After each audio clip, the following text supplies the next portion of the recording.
noticed that it always takes some time between the moment we make the music we make and the moment it reaches people a bit. Like the first single we put out in 2003 was called "We Are Your Friends," and I think only in 2007 or summer 2006, so that's more than 3 years after, it started being played in clubs and everything. And at this moment, we are already making something quite different from that, which is cool. We are very patient, and we never expect anything from the music we do, because it's like we don't have this science of knowing what people want to hear. So we just make music that pleases us, and then if it touches other people who are very happy, whether it takes 1 week or 5 years, and sometimes it just never touches people as well. Like we don't want to sound like everything we do, like the world is not ready for it. Sometimes we do things and it just doesn't connect, which happens, you know. But it's great. We are very happy, and we can see, for example, now reaction to the tracks of the second album that are a bit different from when we started to do the tour, which is amazing, and we feel good about that, and it gives us a lot of confidence to continue making things without trying to be pleasing or consensual, but just to do things that we like to do. We made audio, video, disco with the same influences as we made the first record, and we haven't changed our taste or nothing. I guess the main difference is that we wanted to make, like the first album, we really wanted to make a statement almost about like the most noisy music you could make, or the most aggressive. Like to us, the first album is a disco record, and it has nothing to do with hard rock or heavy metal. It was really disco with very noisy production and very brutal production, because we always think it's good to have to have a lot of contrast between what you write and the way you produce it. And this is what we did. And when we made the second album, first we didn't feel it was relevant anymore to make noisy tracks, because we felt confident that it's possible to make powerful music without being aggressive and without being violent. And we were also more laid back and everything. So really the statement of the second record was to make something very laid back, very dry, very understated in terms of production. Like we were imagining making a record in the countryside and a bit far from the city and the parties and everything. And that's what we did.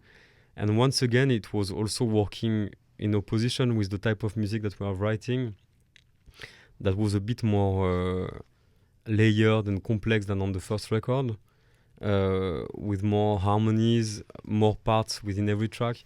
Like I think every song on the record features two or three songs within every track.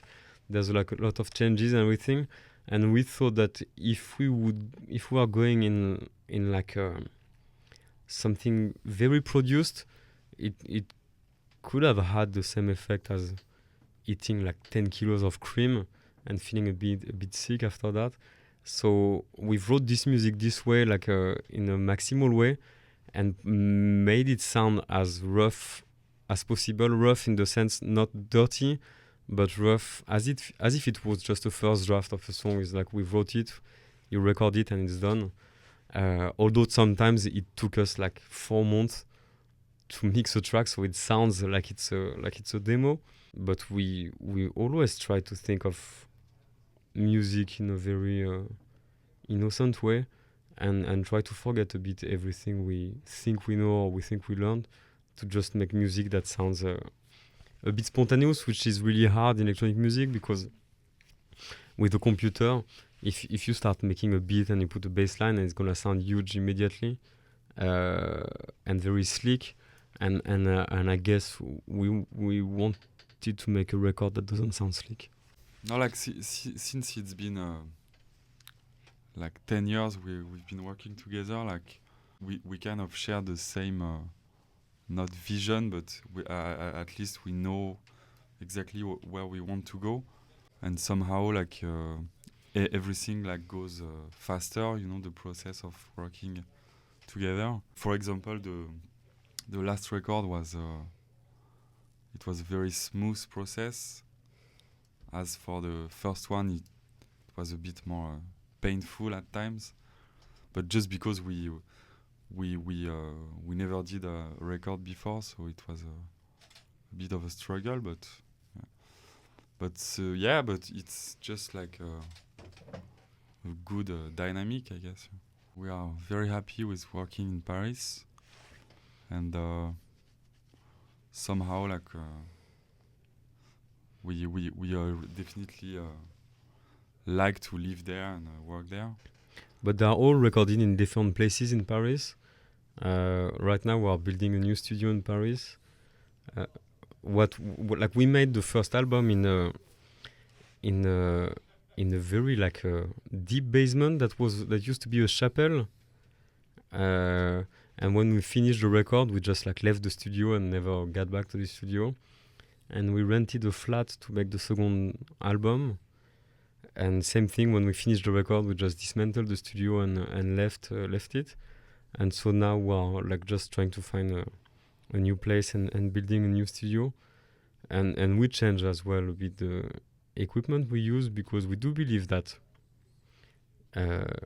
there's one place and one type of setup that's gonna work for one record. But to us, like the psychological conditioning is quite important, because we want to keep it pleasurable and being in a new environment and having a setup and a place that looks like the record that we are making at the moment we are making it is kind of important and makes it more fun to us.